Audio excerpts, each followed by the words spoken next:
ตำมักโต้งพี่น้องเลยใส่ผักกระเยงกินผักกระเยงคุยน้ำกินมันหอม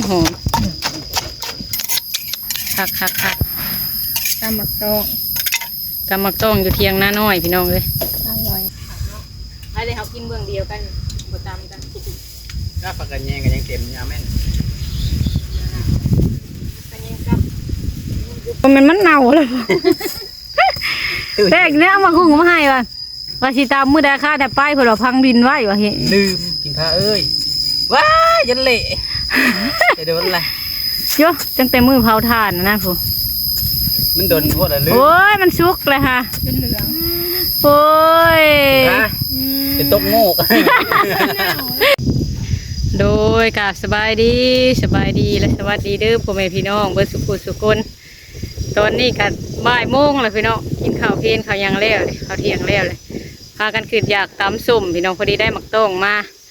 ส่วนกันตำส้มกินคำน้องไผ่มาเตาถ่านพี่ไรพี่น้อง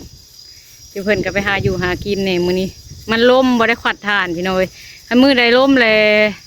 ถ่านมันเป็นไผ่แล้วมันไหม้ถ่านเลยก็เลยว่ามื้อนี้จะเพิ่นพักผ่อนแล้วก็ไปหาอยู่หากินแนวอื่นนะเลยพี่น้องกำลังสิพากันตำหมักต้องกันนี่ส้มกินส้มอยู่ห่มหมักน้ำคลองเลยพี่น้องเป็นจังใดกระพากเป็นกำลังใจในเด้อพี่น้องเด้อเพราะว่าช่วงนี้ไอเที่ยวเพิ่นไปเข้าโรงเรียนพี่น้องจะเล็บน้อยกะลุยถ่ายคลิปมียังกระถ่ายลงไปเลยพี่น้องเลยเป็นจังใดกะเบิ่งให้ในพี่น้องซอยยังบ่ได้กะขอแต่เบิ่งคลิปให้พี่น้องกะซ้ำนั่นก็ถือว่าซอยจะเล็บน้อยเลยพี่น้องเบิ่งคลิปให้ได้ยอดวิวบ่ความโฆษณาให้พอได้เงินหายเที่ยวไปโรงเรียนพี่น้องเลยค่าเทอมค่านั่นค่านี่อะไรพี่น้องอย่างใดก็ไปเบิ่งไปชมน้ำกันวันนี้ไปหาหน่อไม้กับฝนบ่ตกพี่น้องเลยคันเป็นฝนตกกับบืดได้หาอยู่หากินอันนี้กะสิไปหาเก็บผักเก็บมีอะไรพี่น้องพอได้เมื่อลวกกินดื่มแถมกันหมุนเวียนกันกับแนวอื่นแนวเขาซื้อพี่น้องไปพี่น้องไปเบิ่งไปชมน้ำกันบัดนี้ลมพี่น้องเลยมือนี้ทางกลุ่มเตาถ่านอยู่เพิ่นบริควัดทานมือนี้ควัดมือก่อนได้21 ศพมือนี้มันลมแบบเคียงเพิ่นก็เลยว่าบริควัดมันลมเลยมันไผ่มันลุกง่ายพี่น้องเลยก็เลยว่าพากันหาอยู่หากินแนวอื่นโอ้ตูบน้อยนี่พี่น้องนี่แบบธรรมชาติพี่น้องเลยห่มบางน้ำคลองทั้งตูบป้าบนก็ใช้ห่มบางน้ำคลองมาอยู่ที่ทั้งนี้ก็ใช้ตูบอันบางน้ำคลองคือกันน้องไผ่กำลังตำอยู่ตำมักโต้งพี่น้องเลยตำมักโต้งสวัสดีคือสีเซฟค่ะคือทางนี้สาวๆมาลินน้ำกันพี่น้องวานนี้ไปอันนั้นว่าไปโลกาทำจ้างเมื่อวานนี้นะมัดเท่าไรชาทางจะไปนะมัด2,000นะพี่น้องเลยพอดีเลยได้100 มัดก็ได้ละ200,000เนาะซ้ำได้50 มัดประมาณนี้นะกามันยากบ่มีน้ำทันก้ายากบ่ได้เนาะที่เขาไปโรคปีกายนี่เนาะมันอยู่หน้านี่กะก้าเราห้างปีกายนี่กะนี่ก็ห่างอันนี้นะโรคกามันห่างเพราะไม้ก้ามันแบบคือแหละพลกับโบมีช่วงนี้นะผลบดีเนาะผลบดีก้าบ่งามเขาใส่ปุ๋ยกะมันบ่งามดอกโรคร้ายมันบักคาดเลยแม่นเลยได้ปลดเอาเถื่อละอันเนาะโรคกาบดมือในการ50 มัดป้าตัวน้องพิมพาสบายดีล่ะสบายดีเด้อพี่น้องผมเพิ่นเอาป่งเลยได้พี่น้องเลยแต่กี้นั่นเพิ่นมันอันนั้นมันบกโป่งเดี๋ยวนี้มันโป่งเลยใครนี่เลยดีเศร้าอะไรได้พี่น้องแต่กี้เพิ่นตัดหัวโลนช่วงนึงมันโป่งอะไรกันวิดเลยเศร้าเลยพากันตำสุกพี่น้องตำมักต้องอยู่ตูบน้อยนี่แหละพี่น้องเลยออกมาพี่กะเปลี่ยนบรรยากาศอีกแบบนึงพี่น้องเลยอยู่เฮือนกะเห็ดเวียกอยู่เฮือนน้ำเนมาพี่กับมานอกพี่กับกระเทินตอนแรงพุ่นเละเอาไอเทียวเมื่อเลยพี่น้องเลยออกมาแล้วบอยากลับเมื่อไรเถื่อมาของอยู่ของกินเก็บผักเนไปลกพื้นไปหาหอยลังเถื่อกะพอได้ของกินมากินถ้าเอาลูกน้ำกันสิกลับออกมาไรเถื่อกับเปลืองน้ำมันพี่น้องเลย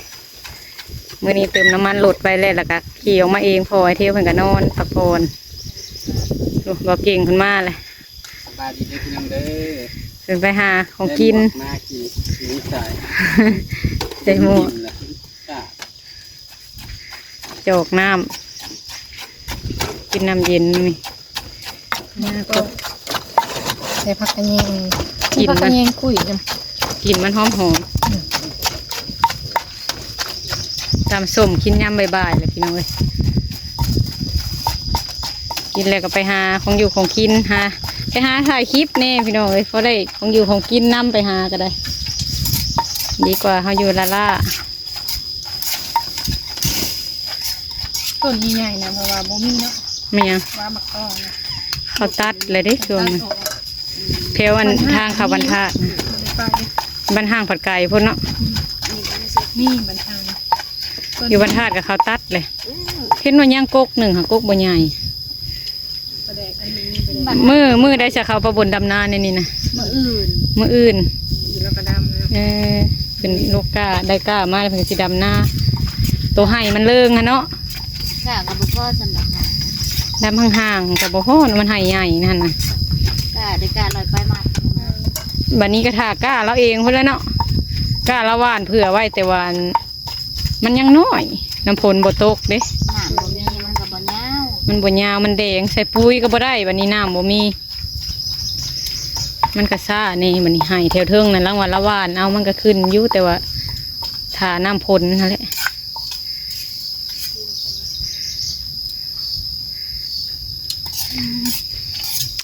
จวดบ่ ผักเด็กก็ผักแต่ละกินผัก พี่น้องเอ้ยน้ำลายแตกจามักต้อง ผัก อันนี้ก็มากกินสมนะพี่น้องเอ้ยมะม่วงหาวมะนาวโหนี่นี่ แซ่บเนาะ จนมัน เหี่ยว เป็นเหนียว เดี๋ยวเอาไว้กิน ทำเจียวพวงหมก เนาะจำเจียวฟง เป็นซุปมาเลย มือนั้นตำกินกับอันพิมพากับปัญญามือนะตำเจียวฟง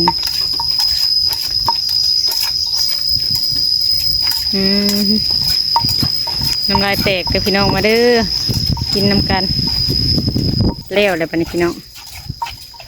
ตูบน้อยนี่ก็คัดได้ฝนตกที่ฝนก็ไปอยู่พุ่นมันตกแห้งๆอะไรก็ปุ๊บไปหาปลาบนพุ่นละ ย่านลมกบแล้ว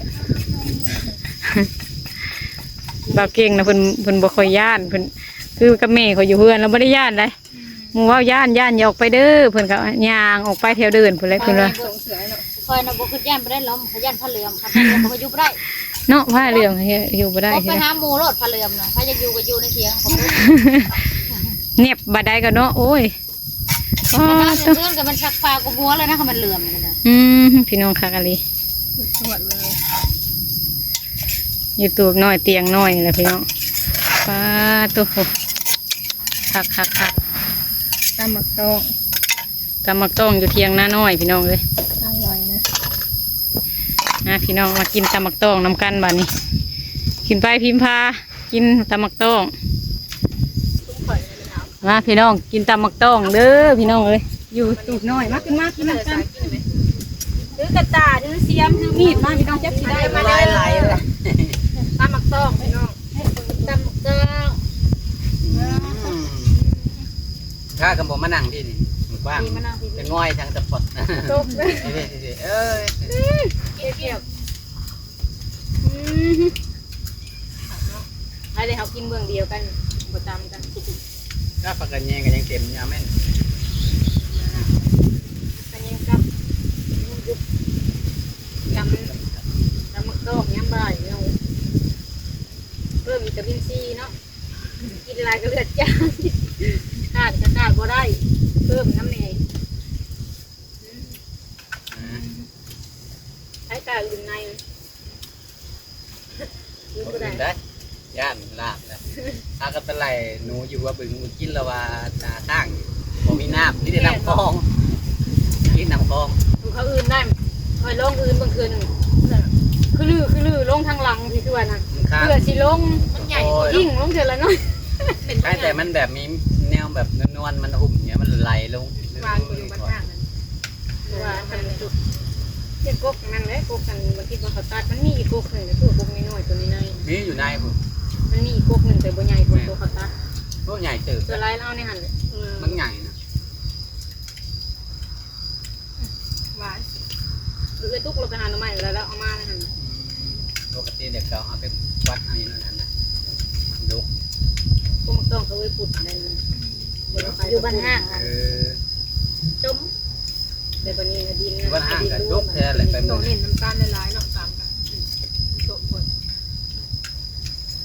น้องม่วงก็ไม่ได้เป็นปัจจุบันห้างปีนี้อยู่ที่บ้าน นี่มันต้องยกกระหมู ปีกายนี่เนาะหมกม่วงนั่นป้านขี้ดินอยู่จนได้เห็ดอันหมกม่วงเพนปีนี้บ่มีทางใดกัน ผลบดี เจ้าเพื่อนสาวเพชรนะคะโกงปีกาย ไปกุกได้ก็ทำจะกินเดี๋ยวไปกับบอยมีพี่หนาไปแล้วแงนเบิ่งกันซื่อๆอ ต้ ยู่ องเป็นน้ำมันแรงนี่แหละมันหูรถมันสิแรงมันสิท่วมท้ายปีเลยตั้งแรงแล้วนี่แต่ว่าปีถ้าแต่ละปีนะอยากท่วมได้แบบนี้เที่ยวบ้านก็ได้เตรียมเครื่องอะไรแบบมันมาจริง แต่น้ ๆคือโอนเลย ำ2 ปีแล้วได้มันท่วมแต่เอาตะวงเข่าเนี่ยกันประมาณเข่าเขาจะพวกมันแก่แล้วพอดีเหลือแต่ชุดปลารถ ได้คนที่ตกที่พักบอกคนมาตกไม่เด้อพี่น้องเด้อลายมือเลยเนี่ยเลยดิเราไม่กับบกงแล้วคนมาตก นี่แต่ลม กิโลก็ไม่ได้ไปพุดเหมือน ที่เราก็ดิ้นแข็งปุ๊บ บ่มีมันก็บ่นบกงขึ้นมาจ้ะ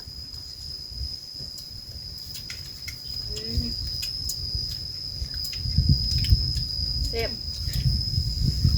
ทำสมกินหลายคน จะมาหุงเฮ้ยว่าฟังมาหุงเลยทำให้บ่ ก็ลืมข้าวเขาหุงว่า เมื่ ตู้ อมัน เย็น สุกเมื่อมันสุกหรือเปล่า เนี่ย ตู้เย็ เฮ้ย น ว่าพังมาหุงไว้เอามาหุงมาให้เลยว่าพังไว้ไว้กินลายมือ ลืมแค่ทางว่าทางตู้เย็นถ้าว่ายังใส่ได้อยู่จ้า พุดเบิ่งดูฮะมันสุ่ม นี่สิไปคุดเบิ่ง เมื่อมันสุกก็ไปยัก พังมาหุง ลืมข้าวยังผิดแต่ว่า เอามาตั้งแต่ลายมือเลย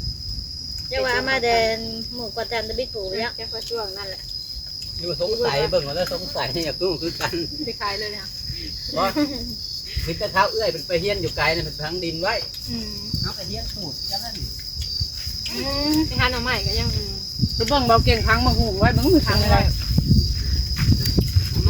เจ้าคนเหลืองเลยไปยัก เอ้ยเอามาหุงมาให้พี่น้องเพิ่นลืมตำเพิ่นพังดินไว้มันสิยั่งอยู่บ่ จะลืมข้าว จนลืมข้าวพี่น้องเอ้ย นี่เป็นแหน่นดินก็ได้ บ่แม่นมันเน่าแล้วแรกเนี่ยเอามาหุงมาให้ว่าสิตามมื้อใดค่าแต่ป้ายเพิ่นว่าพังดินไว้ว่าเฮ็ด ลืมกินข้าวเอ้ยว้ายันเละจะโดนอะไร โยตั้งแต่มื้อเผาถ่านนะผู้ มันโดนโทษอะไรลืม โอ้ยมันสุกเลยค่ะ เป็นเหลือง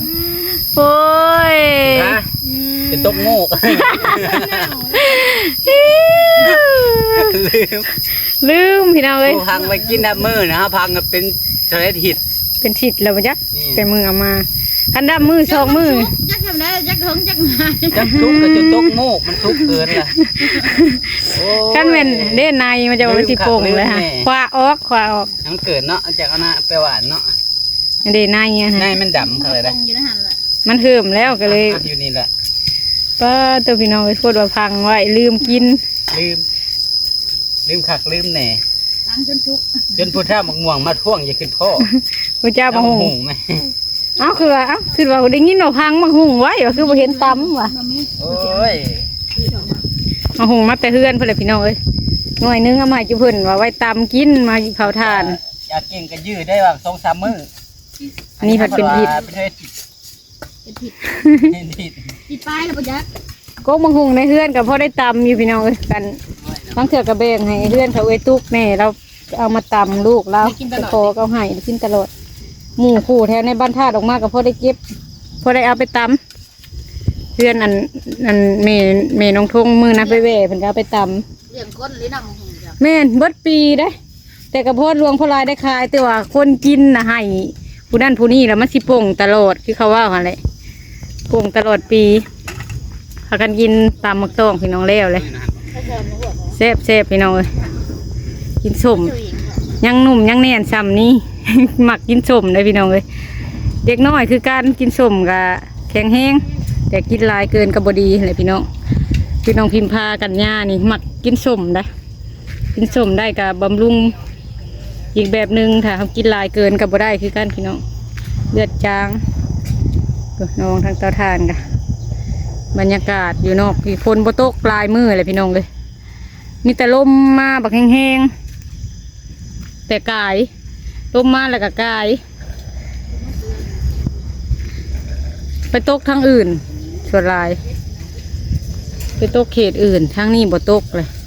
ปกติกะสิได้ไปหาหน่อไม้หน่อมันกับมันแรงแล้วมันก็บ่อยากปงกะหาก็พอได้กินอยู่แต่มันก็บ่หลายบ่ปงหลายพี่น้องเลยมื้อนี้ว่ามันคึมตอนเช้าว่าสิตกได้เช้านี่ไปส่งไอเที่ยวมื้อเช้านี่ก็กั้นใจยันว่าฝนตกแต่ก็บ่ตกจะดีกี้นี้ตกมา2-3 เม็ดหนึ่งพี่น้องมาถ่ายให้เบิ่งอยู่เตาถ่านวิถีชีวิตแต่ละมื้อแต่ละวันหาเฮ็ดหันเฮ็ดนี่ของอยู่ของกินเฮ็ดเวียกเฮ็ดงานอยู่เพื่อนน้ำแน่พี่น้องยามออกมาพี่ก็ออกมาต้องได้ไปแต่ละมื้อพี่น้องเลย ออกมาทางนี้ก็มีแนวได้เขาเมื่อหาของอยู่ของกินเมื่อมาเอาผุ่นมาเอาเครื่องเอานั่นเอานี่แถวนอกเลยพี่น้องเลยอยู่ทางในบ้านเขาผัดบนเรื่องบนไฟได้หาอยู่หากินมาทางนี้ใครนี่หูบนมีหนองมีบึงมีป่าพักป่าเฮ็ดป่าหยังเอาออกมาพี่ก็ได้หาเมื่อกินตัวเฮาซื้อกะซื้อพี่น้องเลยบางเถื่อประทวงประทานยามเศร้ากะไปซื้อของแห้งอะไรพี่น้องปอดแห้งสิ้นแห้งบางเถื่อกะมากินตอนเช้าแล้วก็แล้วไปจากใดคลิปนี้ก็สิขอจบคลิปก่อนพี่น้องเลยแต่สิไปหาอยู่หากินแนวอื่นต่อขอบคุณเบิดทุกท่านเด้อที่มาให้กำลังใจสแลมน้อยตลอดมาทั้งผู้เก่าแล้วก็ผู้ใหม่เด้อพี่น้องเด้อสแลมน้อยก็เห็นอยู่ทุกท่านที่คอมเมนต์ให้กำลังใจพี่น้องหรือว่าใครที่คอมเมนต์บอกสอนแนวดีๆก็สแลมน้อยเห็นเบิดพี่น้องจื้ออยู่พี่น้องเลยแต่ละท่านมาคอมเมนต์บางท่านเพิ่นกับบริเมนเพิ่นกับเบิ่งคลิปให้กับขอบคุณหลายๆเบิดทุกท่านคือกันเด้อขอให้พ่อแม่พี่น้องอยู่ดีมีแฮงเฮงๆรวยๆขึ้นกว่าเก่าครอบครัวมีแต่ความสุขความเจริญเด้อสำหรับคลิปนี้สแลมน้อยกับซิโคล่าเลยเด้อพี่น้องสบายดี